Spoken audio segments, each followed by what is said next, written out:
Very good morning dear students. आज के इस वीडियो में मैं आपको बताऊंगी एलएस कपलिंग के बारे में, जिसे रसल साउंडर्स कपलिंग या स्पिन ऑर्बिट कपलिंग भी कहा जाता है। यहाँ पर हम देखें एलएस कपलिंग में सबसे पहले तो स्मॉल एल क्या है? Azimuthal quantum number. और स्मॉल एस ये होता है स्पिन क्वांटम नंबर। किसी एटम में अगर एक से ज़्यादा इलेक्ट्रॉन हो तो स्मॉल एल की जगह में हम कैपिटल एल लिखते हैं, जिसको हम कहते हैं रिजल्टेंट ऑर्बिटल क्वांटम नंबर। और स्मॉल एस की जगह में हम लिखते हैं कैपिटल एस, जो कहलाता है रिजल्टेंट स्पिन क्वांटम नंबर। इन्हीं दोनों का इंटरैक्शन ही एलएस कपलिंग कहलाता है। तो हम देखते हैं D1 to D10 अलग अलग इलेक्ट्रॉनिक कन्फिगरेशन के लिए एलएस कपलिंग का मान हम कैसे निकालते हैं। एलएस कपलिंग में हम निकालते हैं spectroscopic ground state. Spectroscopic ground state के लिए जनरल फार्मूला है 2s+1 L और इधर J। 2s+1 क्या है? स्पिन मल्टीप्लिसिटी या चक्रण बहुपता। और यहाँ पर L का हम सिंबल लिखते हैं और यहाँ J का वैल्यू लिखते हैं। J क्या है? L और S के इंटरैक्शन से जो वैल्यू मिलता है वही J कहलाता है। J का मान अगर लेस देन हाफ है तो L माइनस S से निकालते हैं, और मोर देन हाफ है तो L प्लस S से हम J का वैल्यू को हम इसमें लेते हैं स्पेक्ट्रोस्कोपिक ग्राउंड टर्म सिंबल में। तो पहले हम देखते हैं D1 इलेक्ट्रॉनिक कन्फिगरेशन का J का वैल्यू हम कैसे निकालते हैं और स्पेक्ट्रोस्कोपिक ग्राउंड स्टेट कैसे निकालते हैं। तो इसके लिए हम देखें L का वैल्यू यहाँ पर मैं देखिए बताई हूँ 0, 1, 2, 3 और 4 के लिए सिंबल हम लिखेंगे S, P, D, F और G। तो L इज इक्वल टू यहाँ पर देखिए इस मैग्नेटिक क्वांटम नंबर D सब ऑर्बिट के लिए +2, +1, 0, -1, -2। तो मैग्नेटिक क्वांटम नंबर के वैल्यू को यहाँ पर हम लिखें L इज इक्वल टू क्या हो जाएगा 2, और यहाँ पर हम S इज इक्वल टू देखें तो हाफ। अब हमको निकालना है लेस देन हाफ है, इसलिए हम निकालेंगे L माइनस S। L का वैल्यू कितना है 2 माइनस हाफ, यहाँ पर हम ले लेते हैं 2। 4 माइनस 1 इज इक्वल टू 3/2। अब निकालते हैं 2s+1, 2 इंटू S का मान रखते हैं +1, तो ये आ जाता है 2। अब स्पेक्ट्रोस्कोपिक ग्राउंड स्टेट के फार्मूला में हम इसको रखना चाहें तो यहाँ पर देखिए स्पिन मल्टीप्लिसिटी 2, L का वैल्यू क्या है 2 के लिए क्या सिंबल लिखें हम D, और L माइनस S का मान है 3/2। तो spectroscopic ground term symbol D1 electronic configuration के लिए 2D 3/2। अब देखते हैं D2 के लिए +2, +1, 0, -1, -2। एक एक इलेक्ट्रॉन यहाँ पर भर देंगे। D2 electronic configuration L is equal to क्या हो जाएगा 3, S इज इक्वल टू हो जाएगा 1। L माइनस S हम निकालें तो कितना हो जाएगा? L का मान हम रखें 3 minus 1 is equal to 2। 2s+1 निकाल लें, 2 इंटू S का वैल्यू 1 + 1 इज इक्वल टू 3। अब देखते हैं L के लिए सिंबल हम क्या लिखें 3 के लिए F। 2s+1 कितना आया है 3F2। ये है D2 इलेक्ट्रॉनिक कन्फिगरेशन का स्पेक्ट्रोस्कोपिक ग्राउंड टर्म सिंबल। यहाँ पर देखिए 2s+1 या चक्रण बहुपता का मान जो है वो बताता है कि J के कितने वैल्यू पॉसिबल हैं। तो यहाँ पर देखिए एक एक का अंतर होता है। यहाँ पर हम देखें दो वैल्यू कौन कौन से, अगर L प्लस S निकालें तो इसका मान 5/2 होता है। तो इसके दो मान संभव हैं J के कौन कौन से 3/2 और 5/2। यहाँ पर देखिए स्पिन मल्टीप्लिसिटी का वैल्यू 3 है, मतलब J के 3 वैल्यू पॉसिबल हैं। कौन कौन से 2, 3 और 4, क्योंकि L प्लस S का वैल्यू 4 हो रहा है।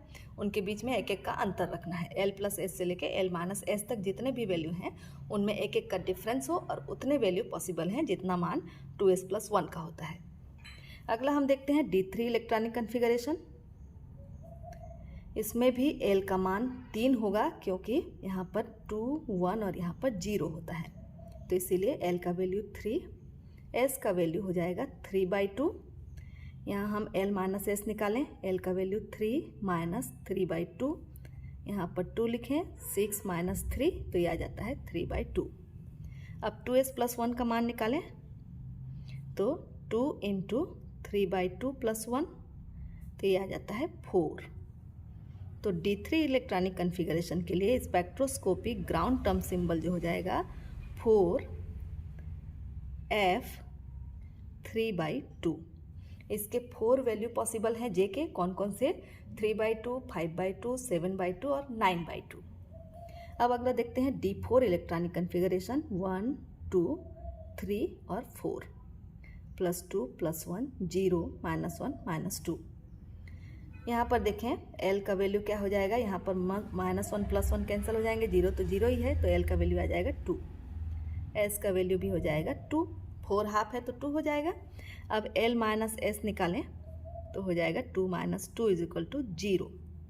2s+1 निकाल लें, 2 × 2 + 1 = 5। तो D4 इलेक्ट्रॉनिक कन्फिगरेशन के लिए स्पेक्ट्रोस्कोपिक ग्राउंड टर्म सिंबल हम लिखेंगे 5D0। अगला हम देखते हैं D5 इलेक्ट्रॉनिक कन्फिगरेशन +2, +1, 0, -1, -2। सभी में एक एक इलेक्ट्रॉन भर देते हैं तो प्लस और माइनस कैंसिल हो जाएगा। L का वैल्यू हो जाएगा 0, S का वैल्यू हो जाएगा 5/2। ये मोड के फॉर्म में होते हैं L - S, इसीलिए इसका वैल्यू जो है नेगेटिव नहीं होगा, पॉजिटिव ही रहेगा। तो इसका वैल्यू आता है 5/2। यहाँ पर 2s+1 निकाल लें, 2 × 5/2 + 1, तो ये हो जाता है 6।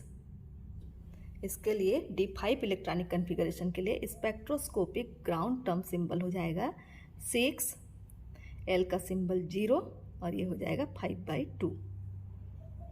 अगला हम देखते हैं D6, तो इसमें +2, +1, 0, -1, -2। सभी में एक एक इलेक्ट्रॉन भरने के बाद पहले ऑर्बिटल में पेयरिंग हो जाएगी, एक इलेक्ट्रॉन यहाँ आ जाएगा। पहले से D5 तक 0 हो चुका है, अब अगला केवल D6 का वैल्यू हम ऐड करेंगे तो L का वैल्यू हो जाएगा +2, मतलब कि 2, और S का वैल्यू हो जाएगा, यहाँ पर देखिए पेयर्ड का मान तो 0 हो गया, बचा कितना 4, तो 4/2 = 2। यहाँ हम निकाल लें, ये देखिए मोर देन हाफ हो गया। D6 का जो इलेक्ट्रॉनिक कन्फिगरेशन है D5 तक हाफ है, D6 हो गया मतलब मोर देन हाफ है, तो हमको निकालना है L + S। किसके लिए? स्पेक्ट्रोस्कोपिक ग्राउंड टर्म सिंबल के लिए। तो यहाँ पर हम L का मान रखें 2 + 2, तो ये हो जाता है 4। अब आता है 2s+1, 2 × 2 + 1, तो ये हो जाएगा 5। तो यहाँ पर D6 इलेक्ट्रॉनिक कन्फिगरेशन के लिए स्पेक्ट्रोस्कोपिक ग्राउंड टर्म सिंबल जो होगा 5, L का वैल्यू हम रखें D और ये हो जाएगा 4। अब देखते हैं D7 में देखिए सभी एक एक इलेक्ट्रॉन पाँचों सब ऑर्बिट में भरने, पाँचों ऑर्बिटल में भरने के बाद 2 में पेयरिंग हो जाएगी।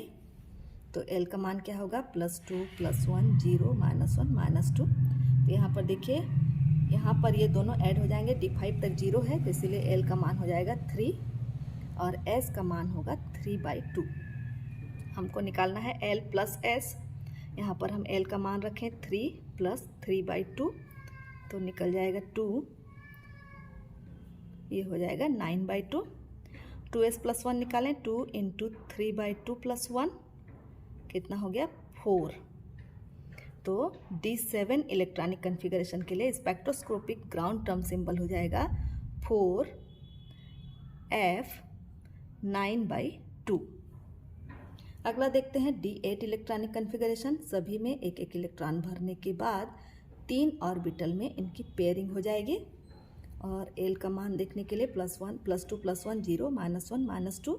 तो यहाँ पर देखिए 3 ही रहेगा क्योंकि ये तो 0 है, तो L का मान फिर से 3, S का मान 2/2 = 1। यहाँ पर हम निकालते हैं L + S, तो हो जाएगा 3 + 1 = 4। 2s+1, 2 × 1 + 1 = 3। तो हमारा D8 इलेक्ट्रॉनिक कन्फिगरेशन के लिए स्पेक्ट्रोस्कोपिक ग्राउंड टर्म सिंबल जो होगा 3f और हो जाएगा 4। अब देखते हैं D9। सभी में एक एक इलेक्ट्रॉन भरने के बाद 4 ऑर्बिटल में पेयरिंग हो जाएगी, +2 +1 0 -1 -2, L का मान हो जाएगा, यहाँ पर देखिए +1 -1 कैंसिल हो गया, L का मान हो जाएगा 2, केवल इसी में बचा है एक।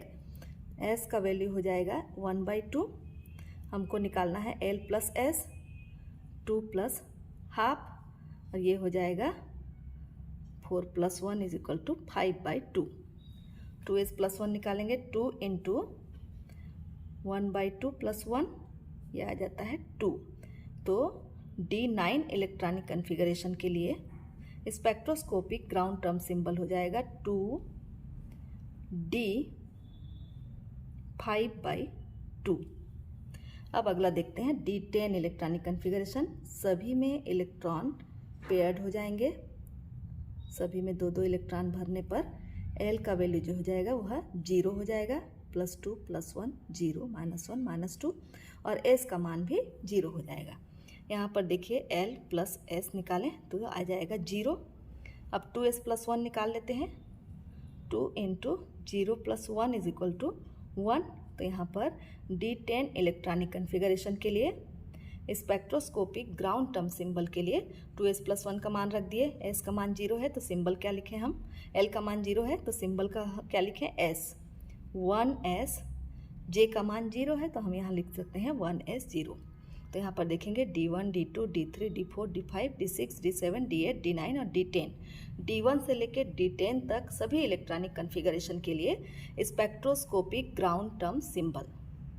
आई होप ये वीडियो आप लोगों को पसंद आया होगा और बहुत आसानी से आप D1 से लेकर D10 तक सभी के लिए स्पेक्ट्रोस्कोपिक ग्राउंड टर्म सिंबल निकाल सकते हैं और LS कपलिंग आपको बहुत आसानी से पता चल सकता है। Thank you for watching this.